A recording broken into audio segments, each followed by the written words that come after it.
Atenção,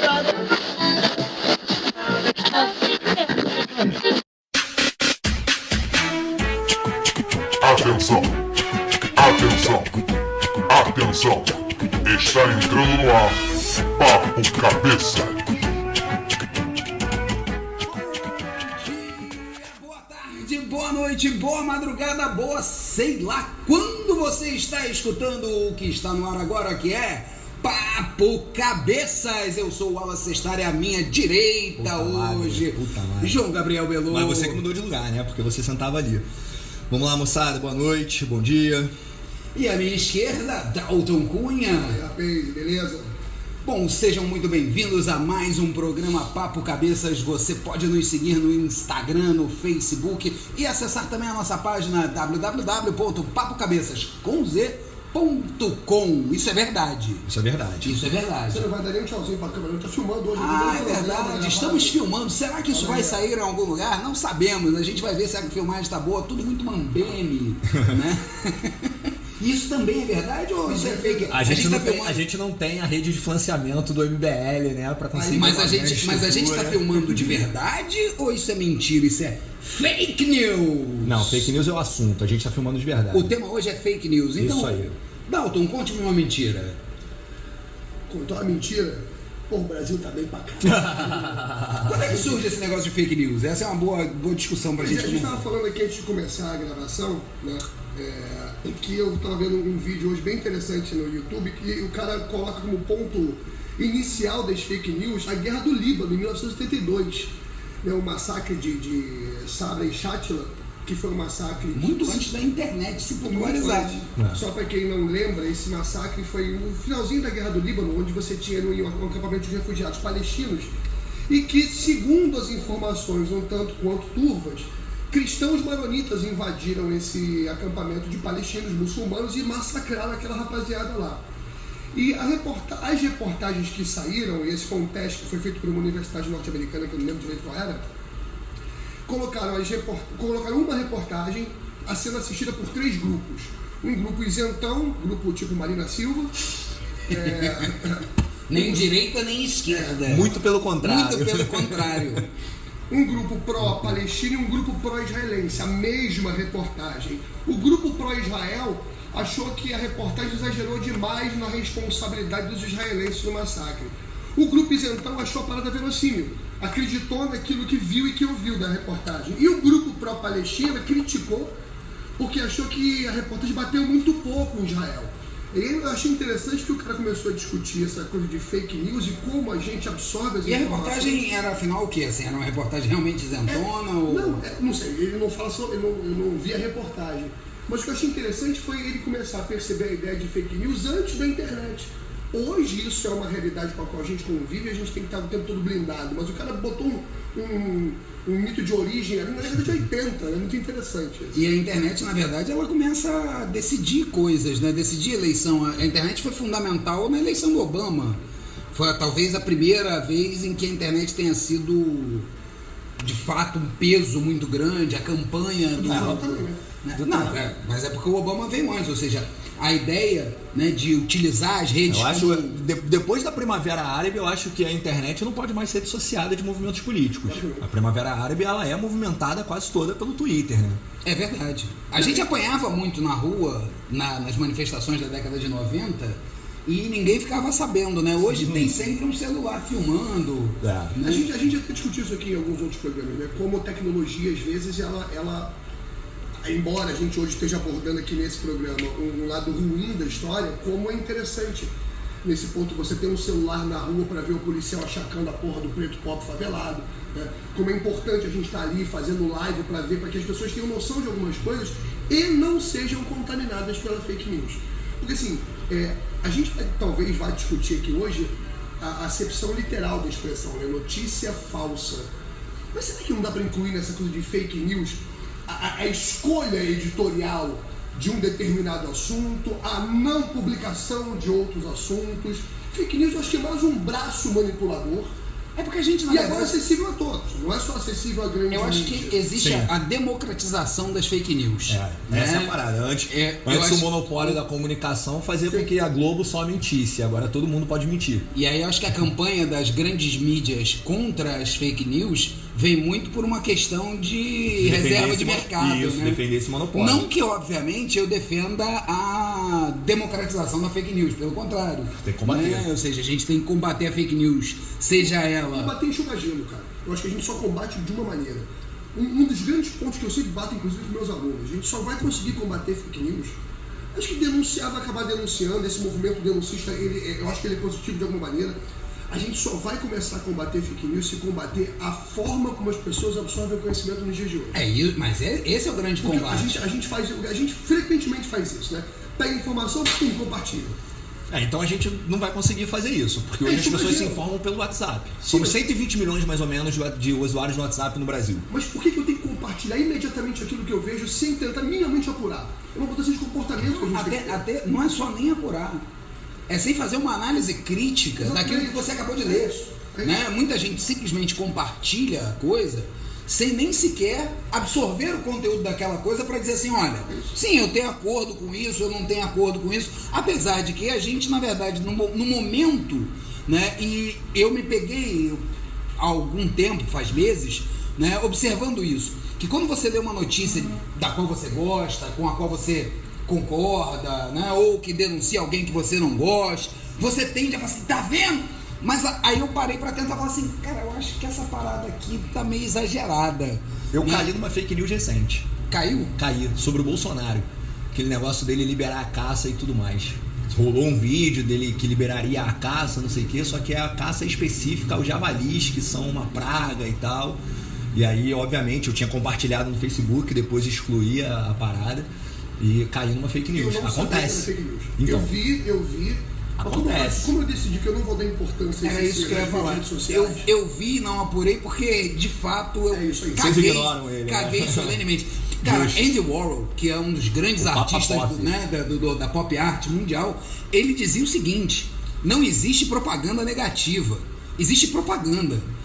Né? E assim, quanto mais você fala no nome de determinadas pessoas que você não quer que as pessoas Então vamos debatam, tratá-lo a partir de hoje como aquele que não pode ser nomeado. eu acho que esse daí, assim, eu prefiro Voldemort, prefiro Lúcifer, né? Ou seja, essa galera tem um charme, pelo menos, né? Um pouco diferenciado. Mas voltando às fake news, essa semana aconteceu uma coisa interessante. A gente viu o movimento Brasil Livre, o MBL, O Brasil né? tinha que estar livre deles, né? chiando e pedindo intervenção estatal numa empresa privada, porque eles foram censurados, apesar de que eu aprendi com aquele rapaz do Mamãe Chorei, que empresa...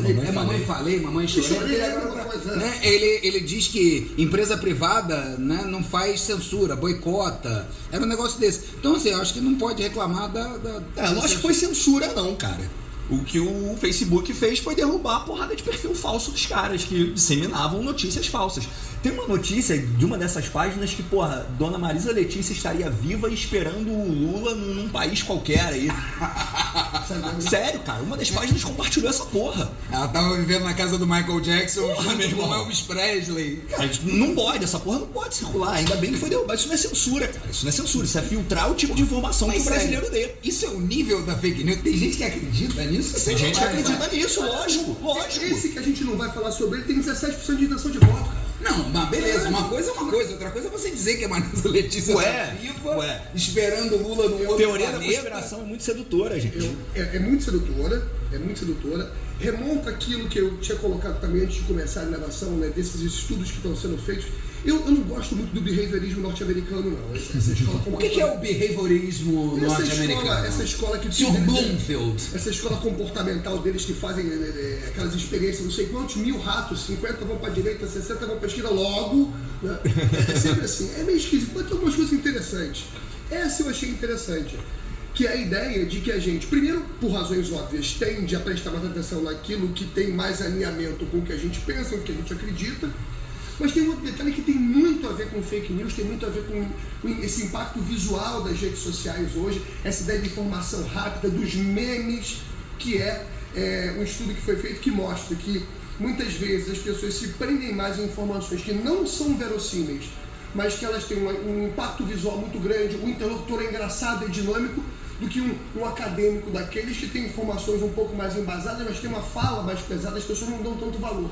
A gente na área da linguagem, a gente sabe que forma é algo sedutor demais, né? Às vezes a forma importa mais do que o conteúdo, né?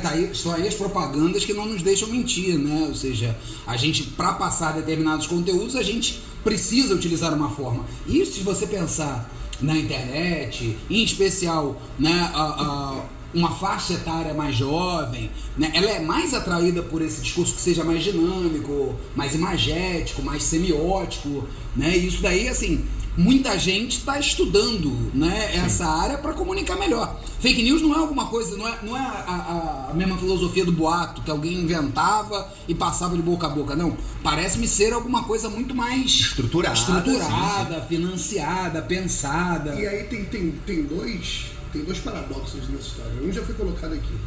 O MBL, que prega o apartidarismo, né? A gente sabe que não é verdade, eles têm um financiamento partidário muito forte, têm um financiamento do mercado muito forte. Acho que elas só comentam, só produzem fake news para um lado.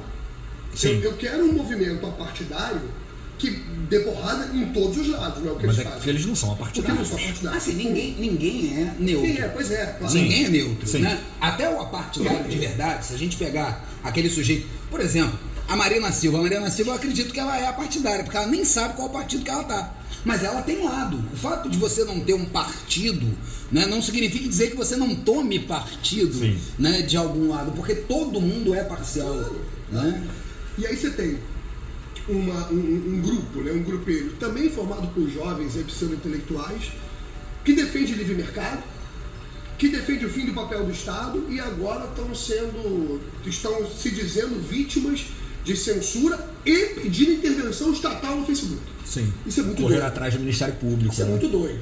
Não me parece que caiba isso. É porque normalmente o livre mercado ele é muito legal até a página 2. E aí é que eu queria levantar uma bola e eu não sei se eu estou sendo muito conspiratório. Pronto, olha o fake news aí. É uma hipótese, não é em nenhum momento uma notícia. Até porque não tem resposta para ela, não estou afirmando nada. Mas, pega essa rapaz aí, Fernando Holiday, esses porra que chegaram... Fernando Feriado. Fernando, essas porra aí. Kim Sushi, Sashimi, essas coisas, esse maluquinho aí que dizem que escrevia na Folha de São Paulo. Ele teve uma coluna durante o tempo. Quem que era ele mesmo? Não sei. Ghostwriter, será? Ghostwriter é o pai da fake news? Não sei. Uma galera que chegou ontem, não sabe o que é movimento social, nunca foi pra rua, nunca tomou porrada de polícia, que agora virou definidor aí de pauta apartidária meu saco, porque é uma pauta claramente à direita, claramente partidária. Eles podem ter feito parte de movimento social sem tomar porrada, até porque eles estavam do lado da galera que dava porrada. Não, nem isso acredito, porque nós já tínhamos se manifestado antes. Você tem lideranças que hoje, por exemplo, Lindbergh é um senador da República, deve ter a minha idade. Ele era da nossa época de movimento estudantil. Verdade. Abraço, Lindbergh. Tava lá, garoto, a gente era moleque, 16, 17 anos já na UNE, JS, essa galera tava onde? Essa galera não tinha nascido, porra. Não, Ele esqueceu que ele tá velho. Por que não apareceu essa galera logo em 2003, quando o Lula foi eleito? Ou quando a Dilma foi eleita pela primeira vez? Aliás, eu vi uma capa. Porra, ninguém apareceu. Eu vi uma capa. Ele só vai se empoderar de 2013 em diante. Eu só lembrei agora que eu vi uma capa da revista Isto É, que não é assim um primor de 2010 a capa. Isso, a capa Nunca de 2010. Nunca fomos tão felizes. Né? Eu falava sobre isso uma pesquisa. Isso não era uma fake news. Né? Isso não falava sobre uma pesquisa realizada que os brasileiros nunca tiveram tanto poder de compra e não sei o que, e não sei o que lá. Ou seja, dá pra gente olhar as notícias da época e dizer que a gente era feliz e talvez não soubesse, eu soubesse, sei lá. Acho que a gente sabia. A gente sabia. Eu acho que a gente nunca mais vai ser tão feliz quanto. A gente sabia essa galera que tava reclamando que gasolina tava 2,80 na época, aquela gasolina. Ninguém dá as caras agora. Ninguém bota a cara. no máximo se acovarda e fica compartilhando merda na rede social. Isso que o Dalton falou de, a partir de 2013, essa galera do MBL, desses movimentos que são, muito produtores de fake news se empoderarem mais, é importante a gente pensar o impacto que isso pode ter nas eleições. Era essa a chamada que eu ia fazer, que estava na pauta. Agora, né? Por quê? Somos aproximadamente 120 milhões de usuários de WhatsApp no Brasil. O fenômeno da fake news por WhatsApp é um fenômeno latino-americano. Na última eleição agora no México, o atual presidente, ele vai assumir em dezembro, né? Que assume? Isso, de fato. Mas enfim, o López Obrador foi eleito e foi muito alvo de fake news. Tentaram jogar nele uma pecha de o novo Hugo Chávez e tudo mais. E a campanha dele praticamente se fez para se desfazer das fake news. Ele quase não apresentou proposta, ele tinha que rebater tudo que aparecia sobre ele, né? E essas notícias circulam muito pelo WhatsApp. E aí tá uma grande dificuldade de se combater, porque no WhatsApp tudo criptografado. Tu pega o chip e joga fora, tu não sabe qual foi a origem daquilo.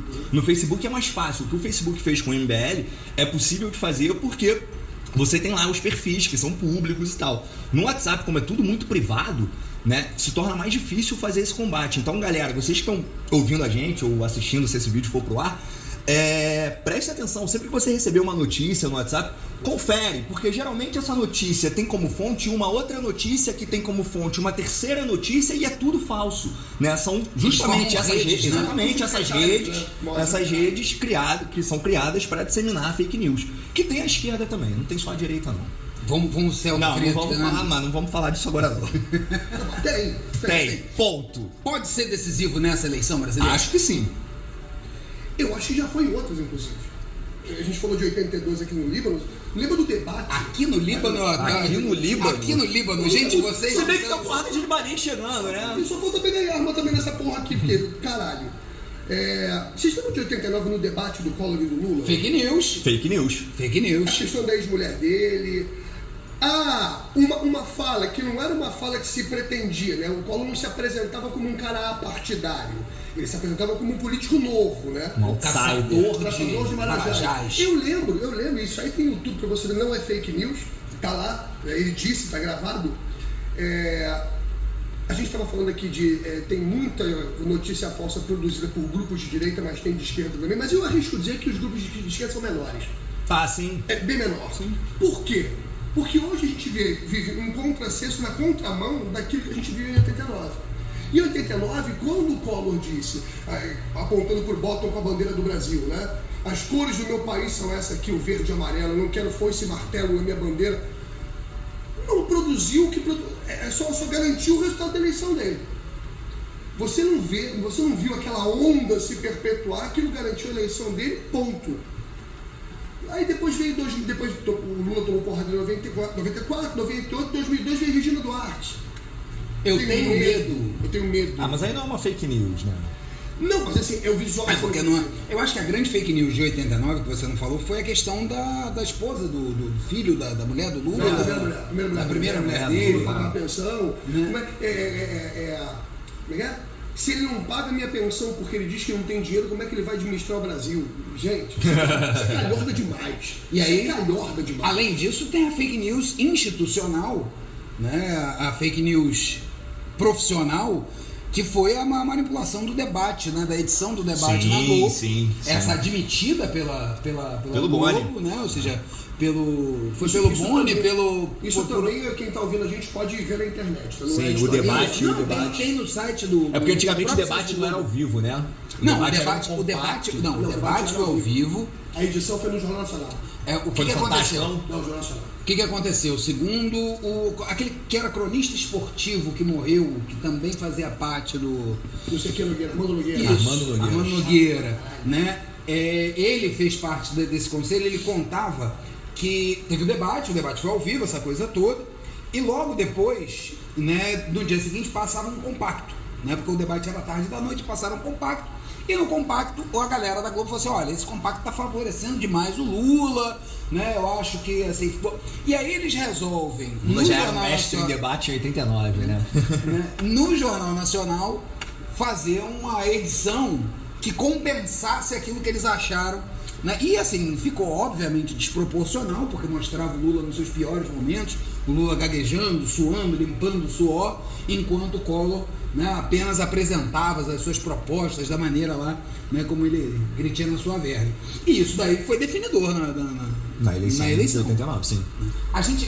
Vocês acreditam que algum fenômeno desse pode ser decisivo, assim, ao extremo nessa... Em termos de campanha? debate, acho... Não precisa ser só debate, eu acho que hoje a mais internet... difícil, A gente tem que estar atento. A gente só tem que estar atento. Uma fake news já foi produzida, por exemplo, que é colocar o Alckmin como candidato de centro. Isso é uma fake news. Isso é uma fake news. É verdade. Chamar de centrão é fake news. Não, Eu é verdade. concordo. E isso já está sendo martelado Uma porrada de partido de direita, abertamente de pelos meios direita. tradicionais de comunicação. Isso não é centro. Apresentando o Alckmin como candidato de centro. Existe talvez uma cultura fake news, uma maneira de pensar fake news que pega, por exemplo, a nomenclatura de alguma coisa, uma determinada palavra, né, e simplesmente... Não, olha, o PSDB é o partido da social-democracia, tá aqui, a social-democracia é o campo da esquerda, então o PSDB é a esquerda. Os nacionais socialistas do Hitler, tinha socialista no nome, logo eles eram esquerda. Não tem como não ficar irritado e puto pra caralho Com isso. Mas é uma cultura. Sim, mas isso daí é uma grande cultura. É cultural. E vai criando a cultura, por exemplo, de dizer que toda vez que você tem mais Estado, você tem esquerda. Eu outro dia discuti na internet, né? O governo de esquerda de Getúlio Vargas. Como assim governo de esquerda de Getúlio Vargas? Getúlio Vargas mandou acabar com o PCB. Né, perseguiu os comunistas, botou todo mundo na cadeia. Não, porque não era verdade. Como assim Jorge Amado foi pra cadeia, Graciliano Ramos foi pra cadeia? Assim, que porra de governo de esquerda é esse que prende todo mundo que é da esquerda?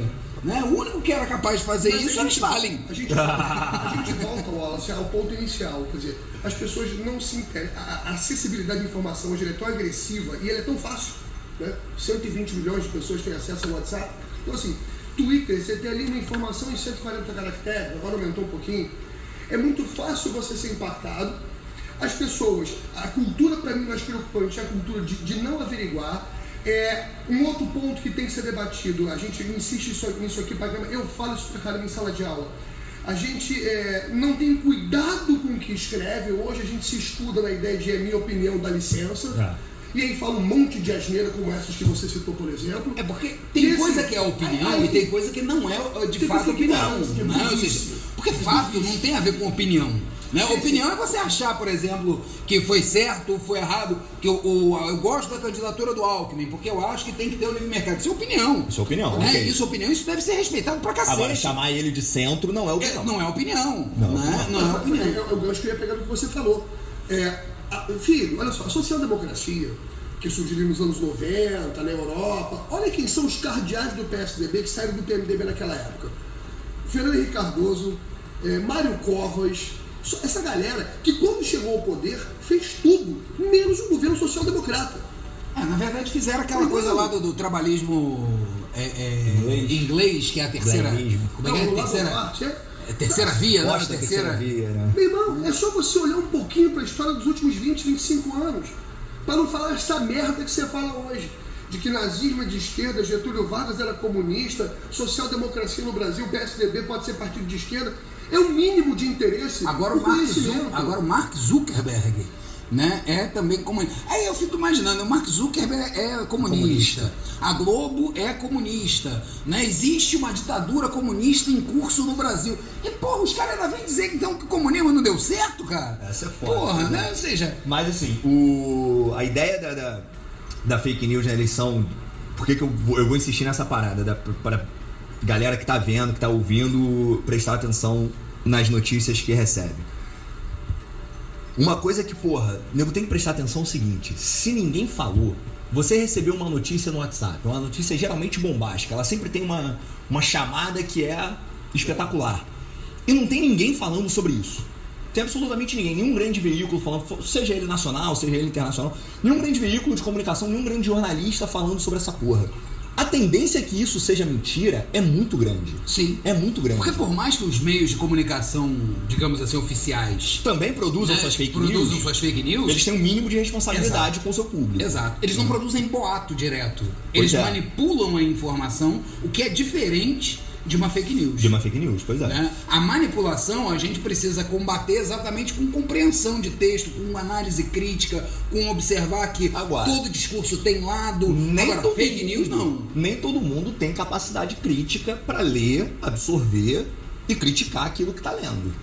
E aí a gente vai entrar num buraco que é sem fundo, que é um processo de educação do país e tudo mais, que, porra, não tem como resolver isso em poucos anos. Claro, mas pensando em quem reproduz muitas vezes isso, é o que o Wallace falou, cara, é cultura desse mundo pós-moderno.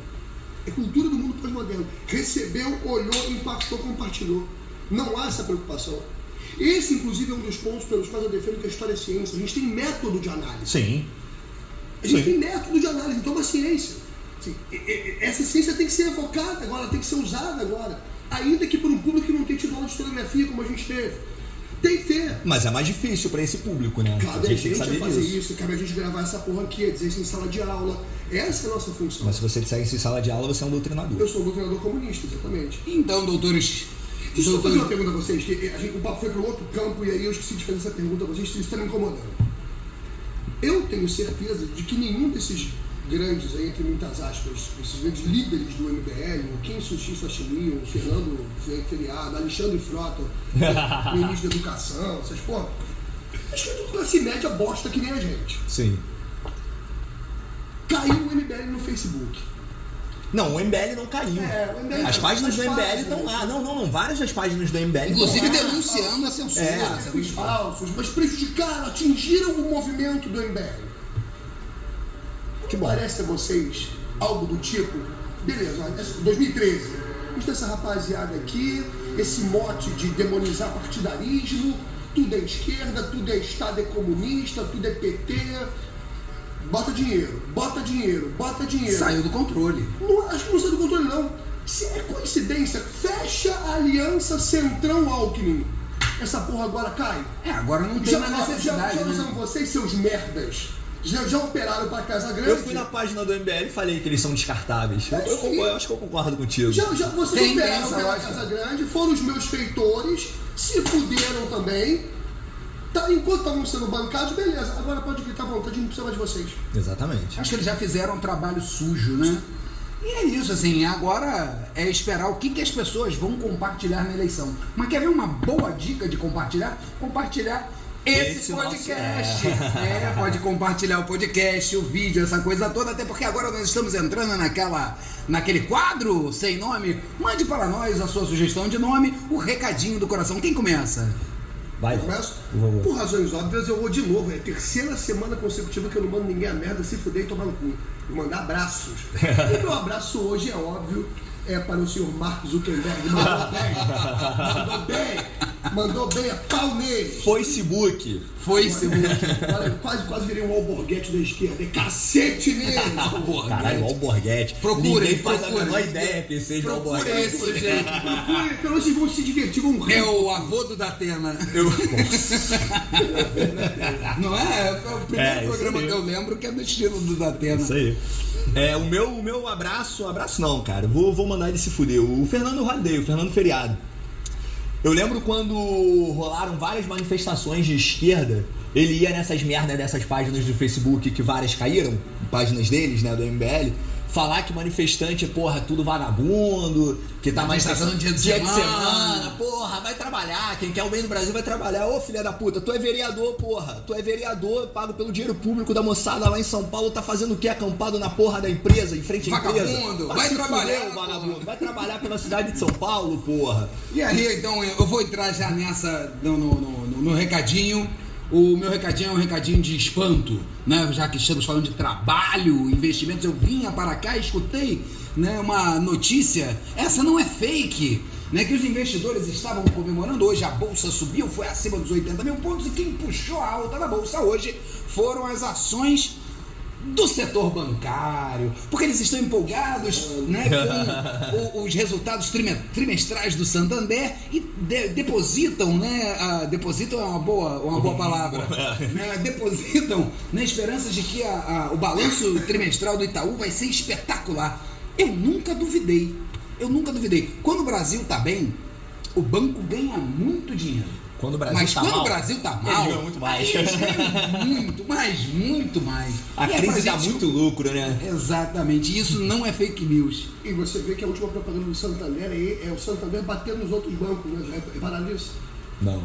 Vocês aí dos outros bancos, não digam que o cheque é especial, porque nós entendemos que o cheque especial é no momento de necessidade. Por isso, para nós, é o Santander Master. Eu tomar no cu, né? 300% de Tomar no cu, né? brincadeira, né? Então a gente vai ficando por aqui, sem fake news. Um grande papo, cabeças, Valeu, abraços. moçada. Galera, se esse vídeo for pro ar, obrigado aí por nos assistir. Se você está ouvindo o nosso podcast, compartilhe, curta as nossas redes sociais, Instagram, Facebook. Não deixe de visitar www.papocabeças.com.com, né? .com e ponto. Ponto final nesse Papo Cabeças. Por favor, confiram tudo que vocês lerem sempre. Não acreditem em tudo que vocês Nem lerem. na gente. Nem na gente. Não acredite nem na gente. Muito obrigado, Dalton Cunha. Muito obrigado, Gabriel Pelô. Vamos ficando por aqui. Valeu, moçada. Até.